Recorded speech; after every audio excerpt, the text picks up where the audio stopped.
Imagine traveling back to your childhood, to the summer days of the early 2000s, a time when phones, social media, and the internet were barely a thought in the minds of most rural children in northern Vietnam. What would you see? It would be the scorching summer noons when kids, holding bamboo or tree branches, ran around the village on dusty roads, inviting each other to swim in rivers and pick fruits from trees. In the countryside, children often taught themselves to swim and learned at a very young age. It would be the thrill of playing hide-and-seek, not in multi-story houses or behind cars, but in haystacks, traditional brick kilns, bamboo groves, banana trees, and under the grand banyan tree. Some even climbed up fig or guava trees to hide. It would be the summer afternoons when kids gathered to herd buffaloes and cows, riding on their backs or lounging in the grassy fields under the shade of bamboo clusters. The older kids played tug-of-war, while the younger ones joined hands for the game, growing buds, growing flowers.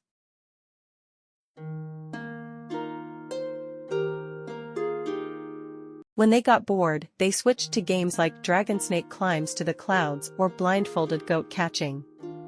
The older boys had their own competition, cockfighting with grass.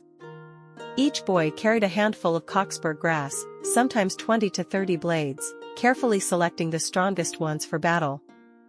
After long hours playing in the fields and by the riverside, there were still plenty of games to enjoy at home. Spinning tops was a thrilling game requiring skill. Kids handcrafted their own wooden tops, and the winner was the one whose top spun the longest after colliding with others. Chuyan was another game, where small pomelo fruits were used as balls, and sticks carved from bamboo became the tools for play. It was fun but often short-lived.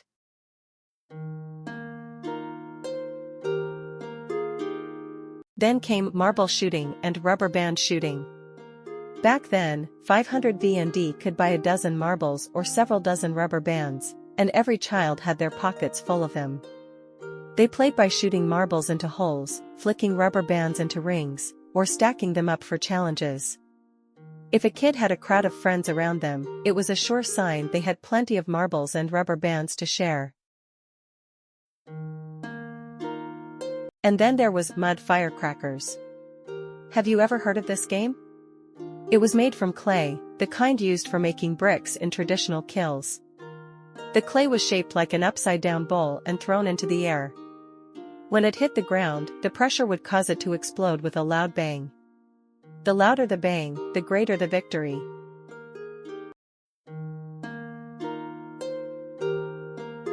Next came banana stem guns and bamboo pellet guns. Banana stem guns were crafted from the sturdy core of banana leaves and were purely for making fun sounds. But the bamboo pellet gun, every countryside child knew this one. Made from a small bamboo branch and using soapberry seeds as ammo, it worked by air pressure to shoot the seeds out. This game was incredibly exciting but also a bit risky.